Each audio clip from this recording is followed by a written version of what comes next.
Hey, welcome back everyone. If you missed the previous episodes, this is a record of our journey around Austria on our way to the German Alpine road. We try to stay close to the border, but occasionally we were and will make some detours. This is the second half of our double feature middle episode. Like in any good series, the middle is the darkest, but I'm getting ahead of myself. We still have to get to that part. Now we are descending from the Stelvio pass. We were lucky and had a good run, no problems until now. Let's see what the future holds.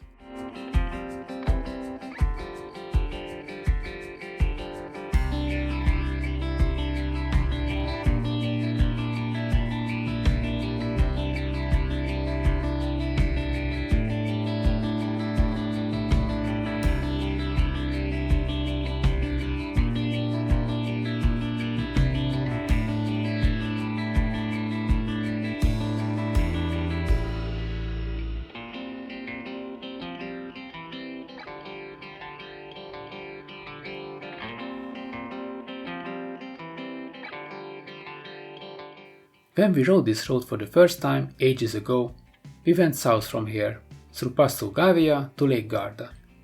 That's an easy ascent with a very narrow follow-through. Now we had the chance to check out the northern route to Switzerland. It was like a different world, much less people, everyone staying in Italy for some reason. It certainly looks like that. Well, we are going back there too, just had to cross the border quickly. They were not interested in checking anyone high up in the mountains when we entered the country, but down here they mimicked some activity with the cars and just waved through the motorcycles. Our detour in Switzerland was short, and our re-entry in Italy was also short-lived.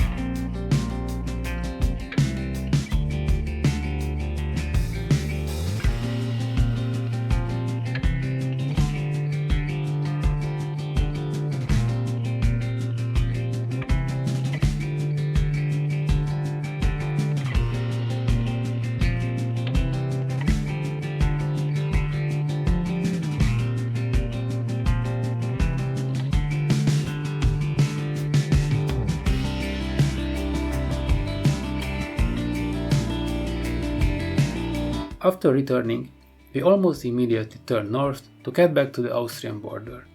The only excitement here was just our navigation, which wanted to convince me not to follow the road to the north, but to turn west and go around instead. This would mean instead of a straightforward 85 kilometers, we would go for a few hundred, utilizing a ferry at one point on God knows which lake, and finally we would get to our destination by midnight, if we are lucky. This didn't make any sense to me, and I lost all of my faith in the device. Everyone was going this way, it didn't look like there's a blocked road ahead or something. I've tried resetting the device, quitting from the pre-planned route and just following a direct plan to our hotel. Nothing helped. I've started to feel uncertain and frustrated. Maybe there is something after all ahead of us. Something very bad along the road. See, I'm calling back to the hint at the beginning. There's an arc after all to this story. I was wondering, can we even make it to our destination? Should I call the hotel and check on them? The traffic was flowing, so I convinced myself there can't be a serious issue. At least nothing major that we can't handle, so we pushed forward. The journey was uneventful, and we already knew much of it from our journey back from Switzerland in 2022. Video also available here for your reference, for later reference. Then we turned to the motorway, heading west. It was supposed to be a short ride, just to circle around some towns, but it was strange. This is a major route, going along the ridges of the Alps, connecting east and west. No other highway is connecting this part of the country after Innsbruck with Switzerland, Liechtenstein and Germany. And yet there was hardly anyone on the road with us. It felt like a ghost road heading to nothingness. I just felt there was something wrong. but the navigation finally was ticking down the distance to our hotel in Sankt Anton, Arlberg. It finally gave in, not recommending trips around the globe. With every kilometer less, my hopes got higher. Maybe we can make it, and we can leave this problem, whatever this is, to the next day. Then finally, just minutes before Sankt Anton, it hit us. The motorway is closed for renovation. The tunnels are sealed off. That's not so bad. We don't care about the motorway anyway, so we gladly follow the diversion. Just a few kilometers to the town, this still works for us. But something was still off. A policeman waved us off after the exit and asked where are we going. After I showed him our destination on the navigation system screen, he said we should continue. Probably we will make it. Probably. We couldn't imagine what was waiting for us there. Then finally arriving in Sankt Anton gave us an explanation, a harsh one.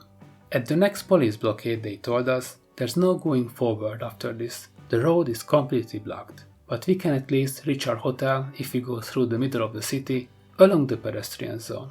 Somehow we missed the news about this flash flood, which covered the bus station, the main parking building under many meters of mud and big ass rocks. It was 2 days ago, we were already on the move. The rest of the town was cleaned up already, but the end was nowhere in sight. Our host filled us in about the events of the last days and showed us pictures of the mountainsides high above the city. Where there was forest and nature beforehand, now it was just a muddy hillside.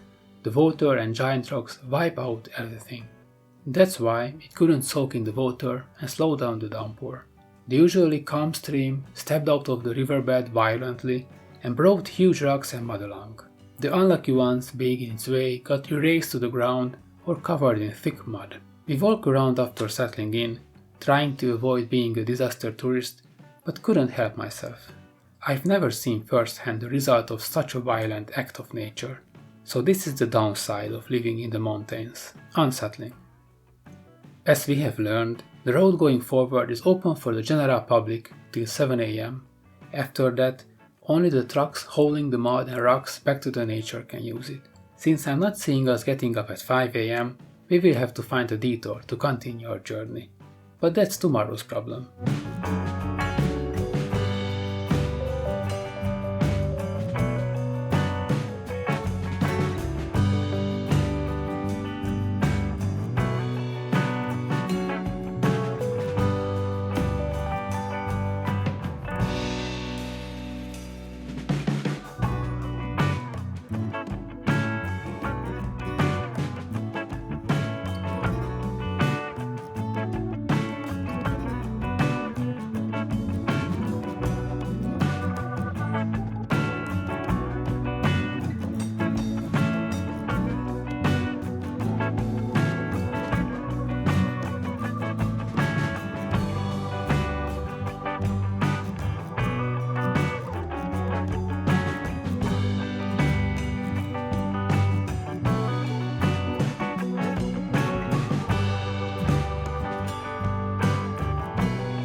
Check back soon to find out what options we have and why only one of them would work. Until then, stay safe on the road.